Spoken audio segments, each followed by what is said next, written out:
Hi, everyone. Thank you so much for attending this presentation. Today, we are going to discuss the New York's Telehealth Shield Law and how it protects abortion care and provide resources and other bits of information for you to consider in your practice. So we'll dive right in with some with our agenda. So as you'll see, we'll do some markers throughout, but we're going to start with introductions and the goals of this presentation, as well as table set as to the overall landscape of medication abortion access and shield laws in this moment before diving into the substance of what you might need to know in terms of providing abortion care in New York State. And then we'll wrap up with some frequently asked questions as well as the future of this work. So to start off with introductions, we're all part of the Science, Health, and Information Clinic, which is a clinic that serves the public interest by fighting for and winning more equitable access to scientific, technical, and medical knowledge. We represent Doctors for America pro bono and have filed amicus briefs for Doctors for America in various important cases, as well as created a Know Your Rights guide that you can access through the Doctors for America website that you can use as a resource. We are all part of this clinic, and my name is Angela Kang. I am a student attorney with the clinic, as well as my colleagues Priscilla Kim and Nora Franco, who will also be leading this presentation. We're also joined by the director of the clinic, Chris Morton.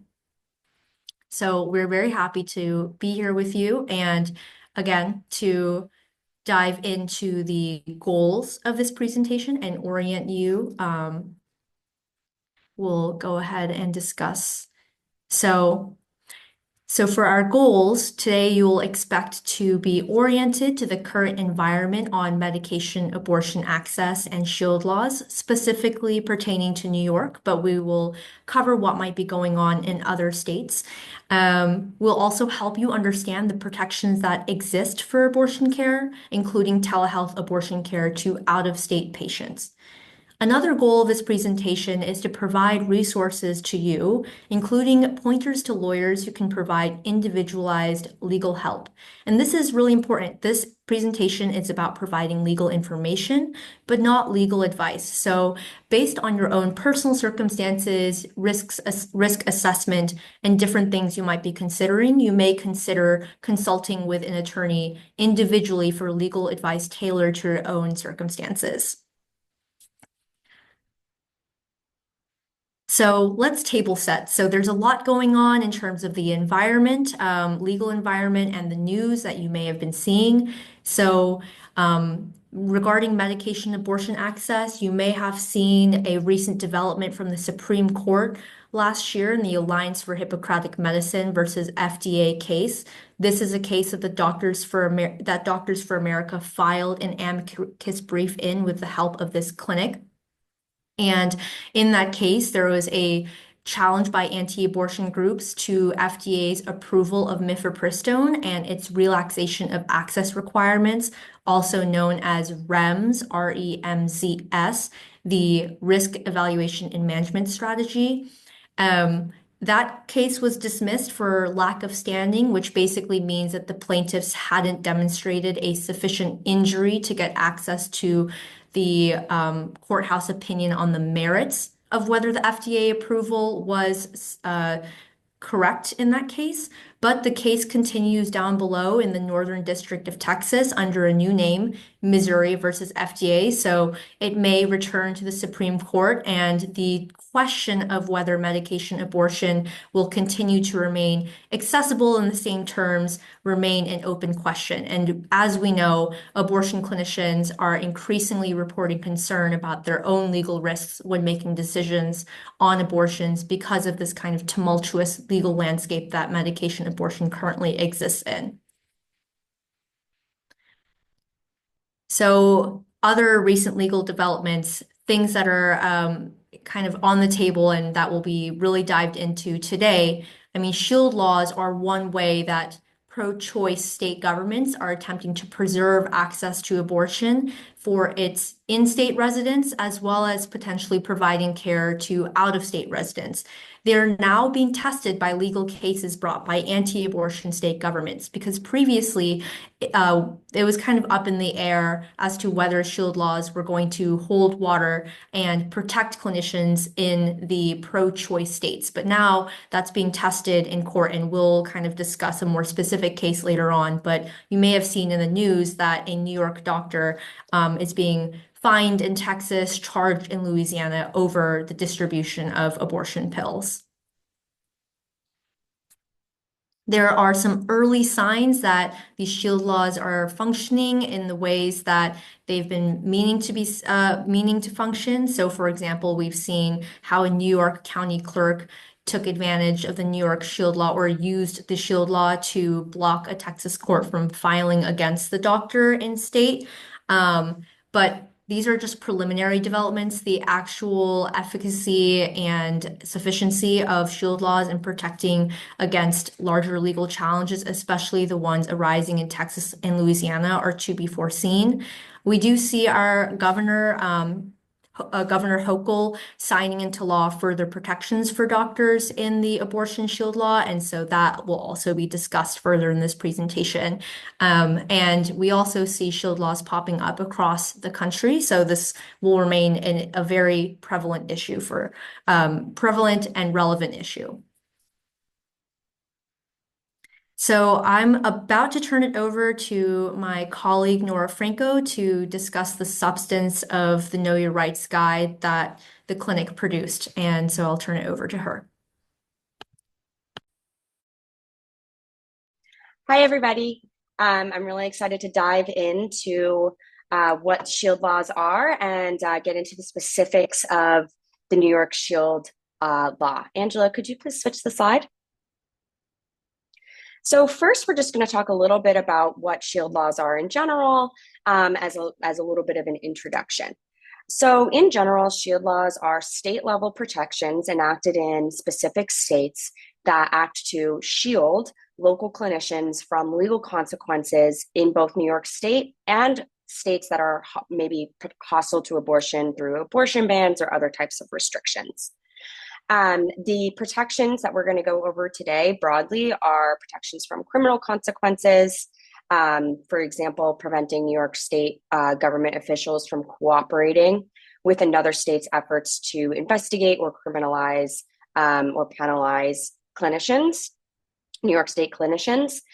Professional disciplinary actions, this is professional discipline, licensure, etc., and adverse liability insurance actions, which prevents insurers from taking adverse actions against abortion clinicians in New York State solely for providing abortion.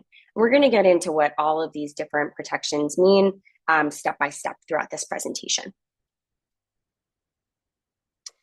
So first, in 2022, 2023, and 2025, New York State enacted some broad shield laws, which we are collectively calling the New York State Telehealth Shield Law, to protect clinicians who provide abortion via telehealth. These shield laws protect two types of abortion care generally. New York State clinicians providing telehealth to New York State patients, that is, patients who are currently in New York State. This is generally a very low-risk activity. The Reproductive Health Act, which was passed in 2019, codified the right to abortion in New York State up to 24 weeks of pregnancy. And the New York State Telehealth Shield Law also provides numerous protections to clinicians who practice via telehealth in New York State to New York State patients. Now, the New York State Telehealth Shield Law also protects New York State clinicians, that is, clinicians located and licensed in New York State, it's very important, who are providing telehealth services to patients who are outside of New York. This is obviously a higher risk activity than providing abortion via telehealth to New York State patients because you're interacting with different state laws. However, the New York State Telehealth Shield Law is designed to provide a number of protections to these clinicians who are located in New York State, who are providing medication abortion via telehealth to patients not located in New York State, including in states where abortion is banned. we're going to table set a little bit here and talk a little bit about the terms that are used in the New York State telehealth shield laws. First is legally protected health activity. This is defined in the statute as an act taken by someone seeking reproductive health care for themselves, or an act taken by a clinician or a helper to facilitate someone else getting access to reproductive health care. And this includes abortion care. So what we're seeing here is that legally protected health activity is both included as both seeking an abortion and providing or helping someone else get an abortion. And then reproductive health services are all services, care, or products that is of medical, surgical, psychiatric, therapeutic, diagnostic, mental health, behavioral health, preventative, rehabilitative, supportive, consultative, referral, prescribing, or dispensing nature relating to the human reproductive system. So what we're seeing with this definition is that the New York State Legislature is trying to capture as much within the reproductive health services world as possible with these laws. So now we're going to go step by step through the protections that are outlined in the New York State telehealth shield laws. The first protection is extradition. And extradition is when one state asks another state to essentially deliver them someone that they think has violated the law of the first state. And New York State government actors, including courts, cannot respond to any request for extradition of a person subjected to criminal liability based on providing, assisting, receiving, or supporting a telehealth medication abortion performed in New York State. What's very important about all of these protections is that the clinician must be licensed and located in New York State at the time of care.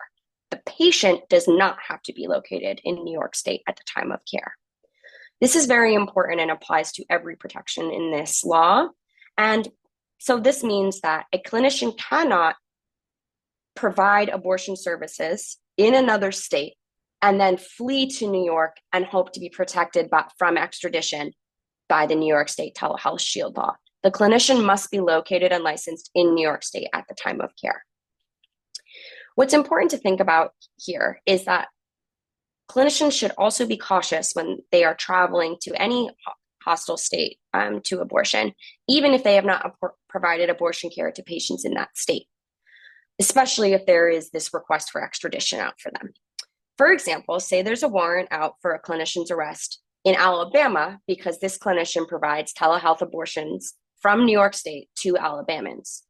If this clinician travels to Texas, another state that is hostile to abortion, and the warrant could permit Texas to extradite the clinician to Alabama. So you need to be very careful about what states you're traveling to and just being mindful of that travel if you are providing this type of care. The next is the rule against arrests.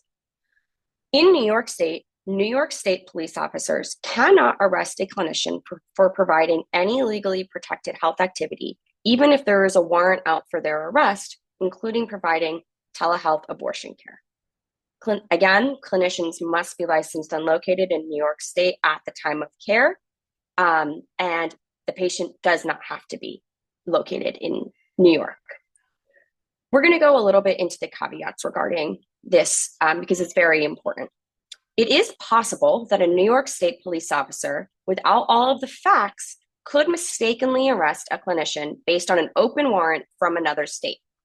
It is unlikely that a police officer would show up at your house with an invalid warrant. However, say you were pulled over and they ran your information and an out-of-state warrant popped up. The officer might not know that or might not be able to see all of the details of that warrant, and they may arrest you.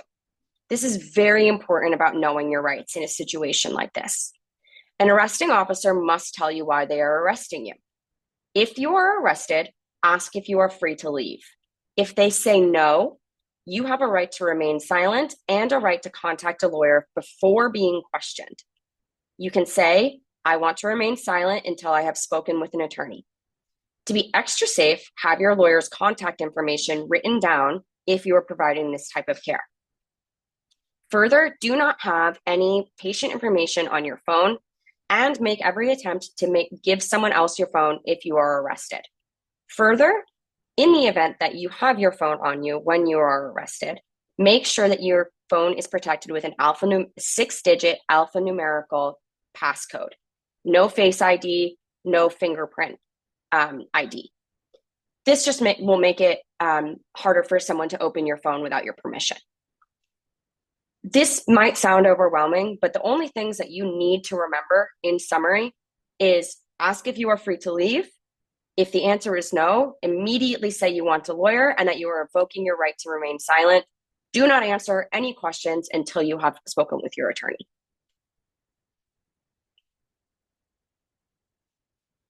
The next protection is the disclosure of information. Government employees cannot cooperate with out-of-state investigations, including disclosing information connected to legally protected health activities. Further, clinicians themselves do not have to provide any information or comply with any investigations conducted by out-of-state agencies regarding legally protected health activities. Remember, clinician must be licensed and located in New York State at the time of care. Patient does not have to be located in New York State. What's important to remember is that what this law does not shield against compliance with a valid or to be emphasis on valid here, court-issued subpoena or warrant that is not related to a law that seeks to criminalize legally protected health activities. For example, if a clinician is held liable in an out-of-state malpractice action based on facts that would also constitute malpractice under New York State law, they will not be shielded by New York State law. This is an important caveat because sometimes there may be laws in other states that say that simply providing an abortion is malpractice. Those would not be valid. However, if a clinician did genuinely commit malpractice in another state, that would also be malpractice under New York State law. That subpoena or warrant will be valid.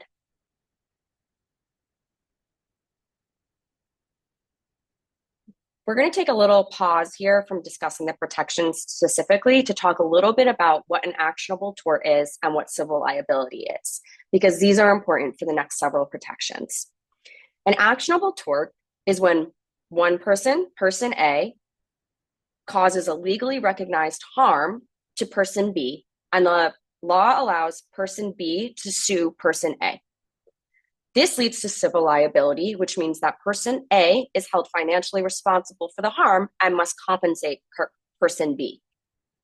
Protection from civil liability, which is what New York State shield law provides, means that person A is shielded from being held financially responsible for certain actions or events that might otherwise result in a lawsuit or damages in civil court.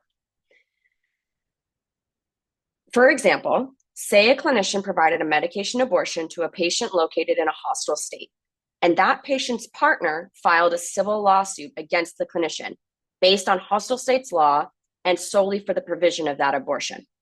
The New York State shield law provides civil protections if a suit is brought against a clinician licensed and located in New York State at the time of care. Again, clinicians are not protected from civil liability under this law in actionable tort claims brought by a patient or their lawyer in instances of actual medical malpractice.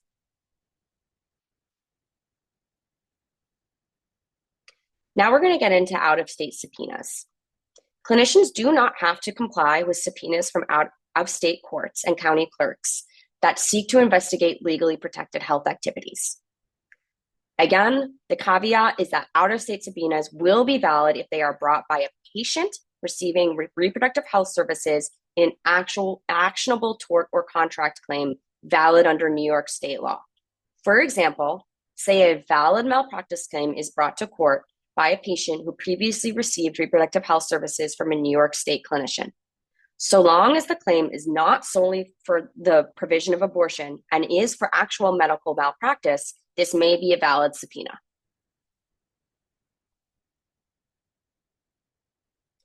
Now, testimony. New York State courts cannot force New York State clinicians to provide testimony under oath in court that is connected to legally protected health activities. As with all of the other protections, clinicians must be located and licensed in New York State at the time of care. Patients do not have to be. The caveat here is that if the out-of-state action is relating to the legally protected health activity, one, arises out of an actionable tort or contract claim, or two, would have been actionable in New York State, and three, is brought against the clinician by a patient by themselves or their lawyer, the clinician may be forced to testify.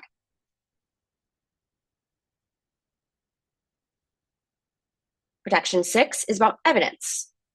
New York State courts cannot admit evidence of New York State clinicians providing an abortion to an out-of-state patient via telehealth as evidence of wrongdoing on the clinician's part. This protection will not apply if the evidence is required in proceedings, again, related to a valid, actionable tort or contract claim against the clinician, which is permissible under New York State law. Claims have to be brought by the patient or their lawyer. Protection 7 has to do with insurance law.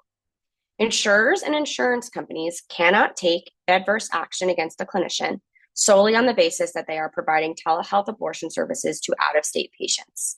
This includes things like canceling their policy, doubling their premium, and the New York State Telehealth Shield Law only protects clinicians if they are licensed and located in New York State at the time of care. The patient who received care does not have to be located in New York State. The last protection that we're going to discuss today is professional misconduct. Clinicians' licenses are not allowed to be revoked, suspended, or annulled based on any penalty or disciplinary procedure in the New York State public health law solely based on the provision via telehealth of abortion to patients who are out of state. This applies to clinicians who have been subject to discipline in other states, so long as the out-of-state discipline was solely for the provision of abortion and not for actual medical malpractice. So what this means is that a medical board in another state that bans abortion could take adverse action against this clinician, but that will not be honored, so to say, by the New York Medical Board. And very important to remember here is that this only applies to licensure in New York State, which is something that we're going to get to now when we think about our additional considerations. There are a lot of thoughts about what can be done about medical licensure in abortion hostile states. Medical licensing rules and disciplinary processes differ state by state. Section 8 of the New York State Telehealth Shield Law protects clinicians licensed and located in New York State from penalties or discipline by the New York State Medical Board, solely for providing legally protected reproductive health services to out-of-state patients.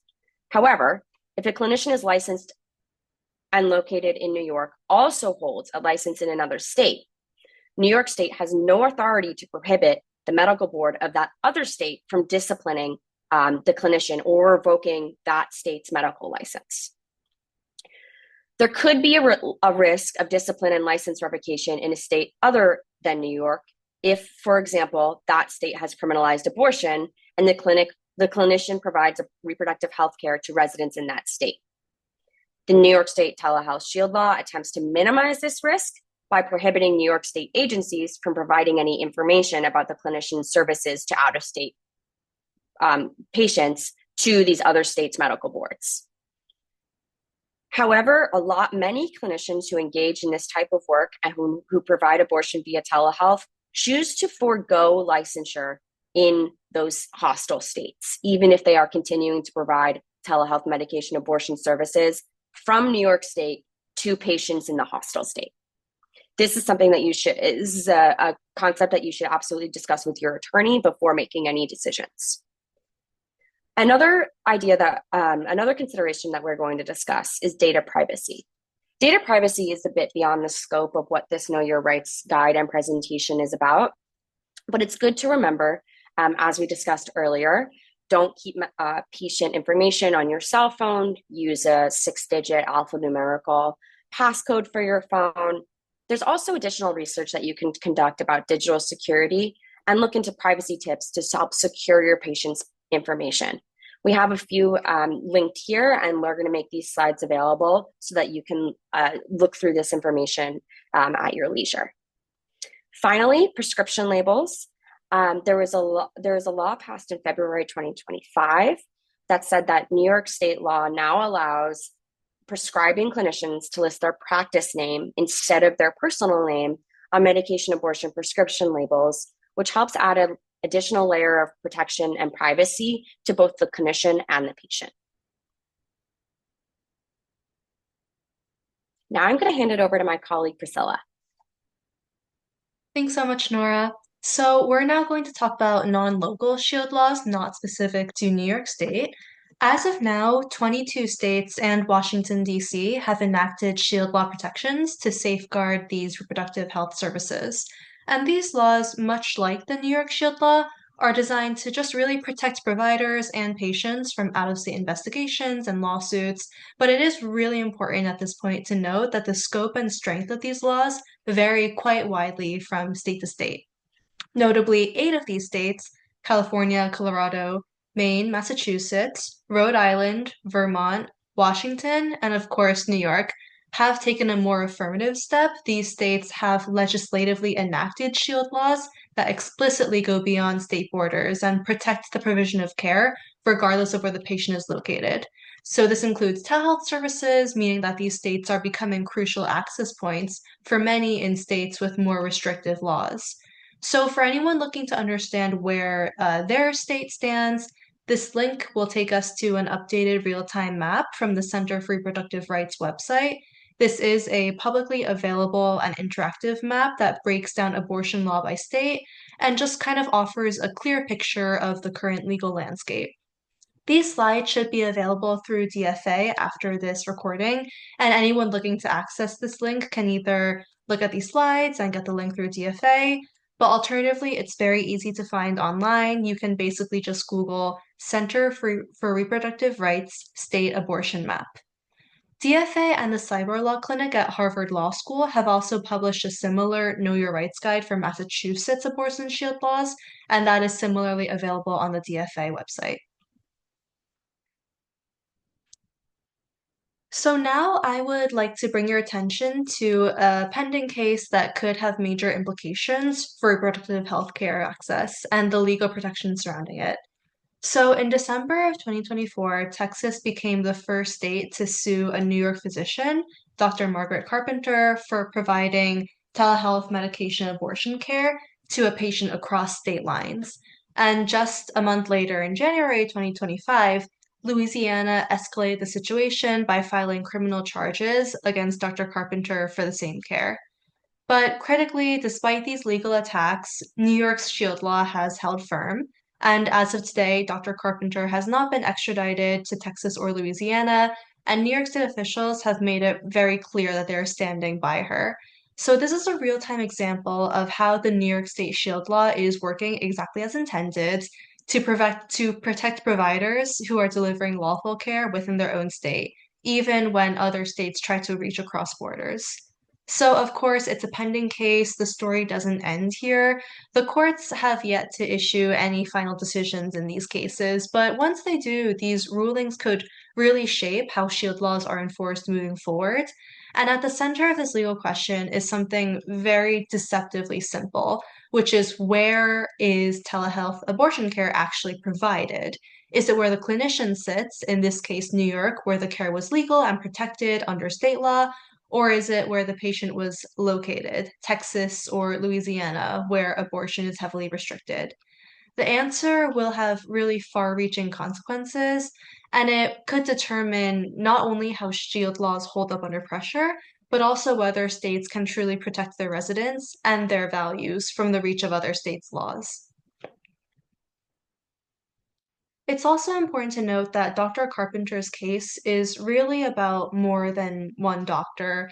And as the legal landscape around abortion care continues to shift, clinicians offering these services really need to be prepared. A key recommendation for any clinician is to consult with an attorney for an individualized risk assessment. Such assessments aren't just about following the law, but also about understanding your own risk tolerance and identifying any potential legal liabilities before they arise. And there are several important considerations to weigh. This is a non-exhaustive list. But for example, do you frequently travel to states that are hostile to abortion rights? Do you have family or friends there who you plan to visit? These personal ties can unintentionally expose you to legal risk. Another key question, are you comfortable dispensing medication abortion pills directly and or mailing them to patients in states with abortion bans rather than going through a pharmacy? So that decision could also change your legal exposure. Your licensure state also matters. In which states do you currently hold a medical license? Would you be willing to forego one of those licenses in a hostile state while continuing to serve patients there through telehealth? And finally, have you taken steps to protect your own privacy, like removing your name and address from public databases? In going through these questions, it's likely that you'll come away with clearer understanding of both the legal terrain and your own boundaries as a provider. So, in conclusion, the best recommendation is to talk to your lawyer. But in the meantime, here is again a non-exhaustive list of legal resources for clinicians. These are readily available. The Abortion Defense Network, you can expect to be contacted by legal counsel within a day. The Lawyers for Good Government are working specifically on a reproductive health legal assistance project with lots of webinars and other resources for clinicians. The New York State Attorney General, Letitia James, has a reproductive rights hotline. You can leave a message with your phone number, and an attorney will call you back and speak to you for free.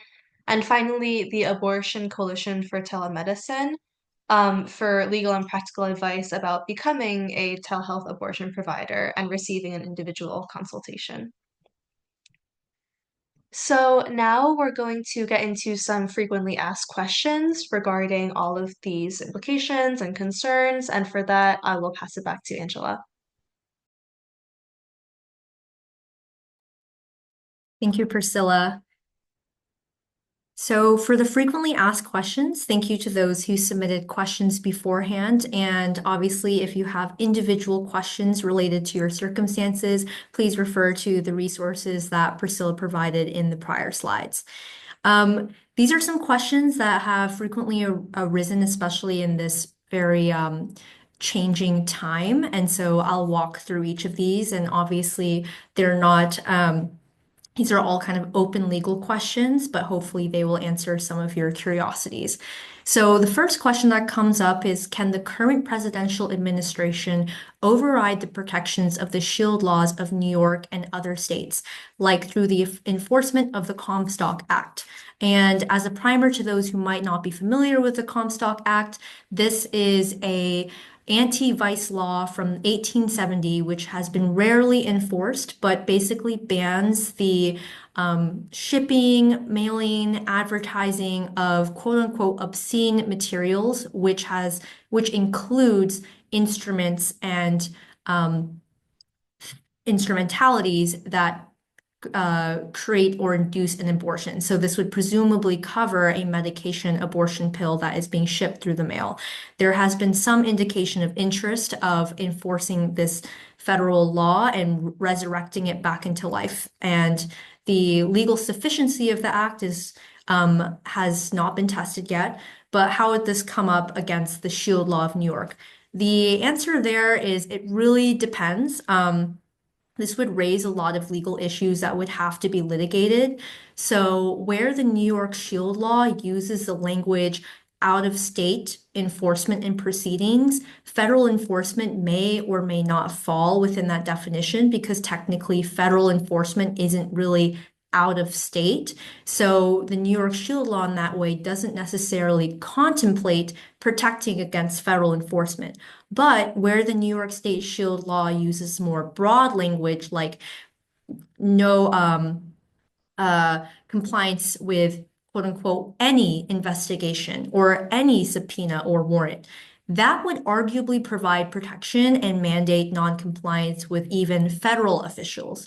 But in this situation, this would be a heavily litigated issue as it would kind of create a federal preemption problem where essentially the federal government in that circumstance might argue that the New York State Shield Law is an obstacle or barrier to enforcing federal law, Federal Comstock Act, under the Supremacy Clause. So in that way, there's a direct conflict between federal law and state law, and the courts would have to determine what reigns kind of supreme in that instance.